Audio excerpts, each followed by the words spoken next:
Let's cross live to Westminster, where we can speak to the Labour MP Ian Murray, who does not support a customs union, and Sir Oliver Letwin, MP, who does.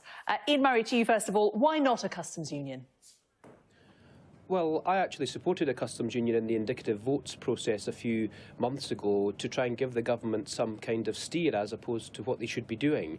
But I also think that if you look at all the figures that have come out, a customs union without the single market and even the single market with the customs union is a least worst scenario. It still reduces the size of our economy by some considerable margin. So it's quite clear whatever comes from these talks, if anything comes from these talks and Parliament passes anything, the best thing for it to do would be to go back to the people now. This is not what was promised in 2016. In fact, it's far from it. And indeed, the Prime Minister can't lock any of this down. How can she lock an agreement down when she won't be Prime Minister to deliver it? And as you said in your opening remarks, the Conservative Party are completely split and some are furious on this. So a new Conservative Party leader will rip this up. The only lock that we have on this particular process, if Parliament was to pass any deal, is to send that back to the people to see if this is what they want. Well, we'll talk about a confirmatory referendum in a moment, but Oliver Letwin, what to that point that a customs union would reduce the UK economy further? Well, Ian and I were on the same side of a different debate, which is whether this country should leave the EU without a deal. And we agreed that that would be a very bad thing in the national interest, against the national interest. My own view is that the only way we're likely to be able to have an orderly Brexit is with a customs union and some form of single market in traded goods on the sort of basis that I think is being discussed to create frictionless trade and to preserve things like the automobile industry in this country. I think Ian describes that as least worst. I think I would very much settle at this stage for least worst. That seems to me not a bad solution given the possibilities that we've been faced with over the past few months. And therefore I'm more than prepared to back this. I'm sure that there would be, in the course of any process that's agreed with Labour and the government, an opportunity for Parliament also to vote on the question of a second referendum. And that's a perfectly proper thing to do. But they have already, sorry to interrupt, but they have already voted on the prospect of there being a second referendum, and it didn't get a majority. Well, that's true of every possibility, including, as Ian will no doubt be quick to point out, the customs union proposal. Nothing got a majority last time round. It was very different, of course, if the government and the opposition were to agree a process, and therefore we could look forward to it having some kind of official sanction on both sides of the House. And so there's a real opportunity here to get to a parliamentary majority in favour of something, and I think where Ian and I would again join forces is in the desire to see some solution rather than a no-deal exit. Ian, what are you hearing about these cross-party talks? There does seem to be a certain amount of optimism today that they may be able to move forward this week. Do you think that Jeremy Corbyn is in the mood to compromise?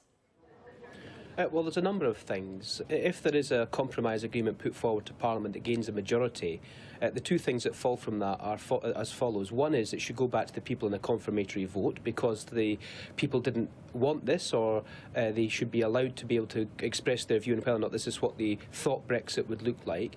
But the second thing is that there has to be some kind of lock to lock this down.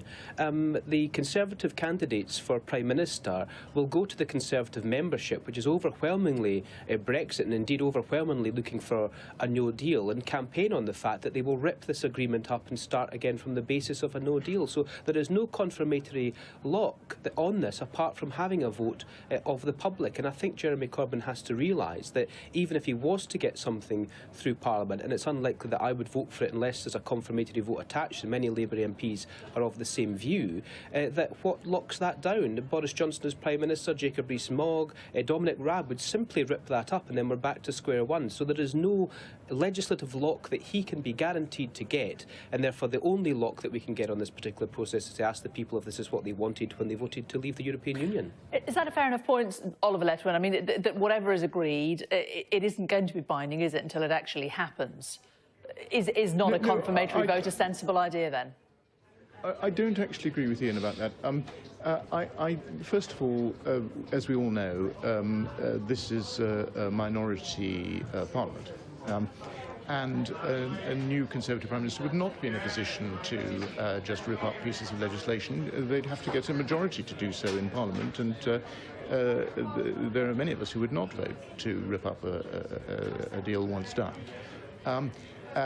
Secondly, actually, I think the Prime Minister has time before anyone could displace her to get to legislation, and time also to negotiate changes into the political declaration.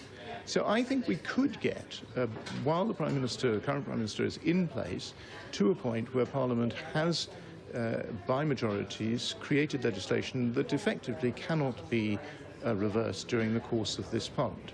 Now, of course, long in the future, there will be a general election at some point, and there'll be somebody emerging, and other things will happen. But by then, we would have completed this whole process, and I hope we'll have had an orderly withdrawal from the EU.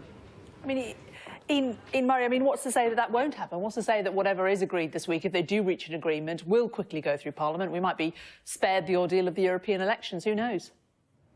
Well, we certainly won't be spared the ordeal of the European elections. I think we're too far beyond that point. But I think what the election results on Thursday showed, and I can't speak for anyone's constituency, and there was no elections in Scotland at that particular time, but what they showed was that the public are utterly fed up of anything being cooked up in the old-fashioned smoke-filled rooms of Whitehall between two parties who can't agree themselves, rather than not even agree with each other. So how can we possibly say to the public that we can have confidence in this process, that this is the right thing to do in the national interest, without asking them if that's what they want? And I think people are quite clear they're utterly fed up of Westminster, they're utterly fed up of this process, and they'd be even more fed up if the two leaders who've got no authority at all to deliver the kind of Brexit they look as if they want to try and deliver, that will provide a deal that's not as good as the one we currently have as a member, in a smoke-filled room with no access for the public to be able to have their say on that particular process. They had a say on Thursday, and they will have a say at the European elections on the 23rd of May, and I think their conclusions of that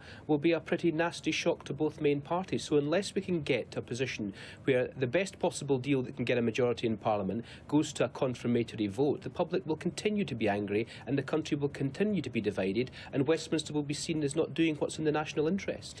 Oliver Letwin, briefly, because we're short on time. I mean, it was a dreadful night for the Conservatives Thursday night, Friday. How long do you think Theresa May realistically has got to hold on to her position? Well, it was indeed a dreadful night, and Ian is obviously right that people are fed up. I think actually they're most fed up mainly by the fact that we haven't been able to achieve a delivery of an orderly Brexit. Though there are some passionately opposed to doing so at all, and some who wish to see a no-deal exit, I think most of the public actually just want this thing to be over in an orderly fashion. And I think the Prime Minister has long enough on her hands as Prime Minister to deliver that and to leave that legacy, and I think it's really important that she should do so. OK, Oliver Letwin, Ian Murray, thank you both very much.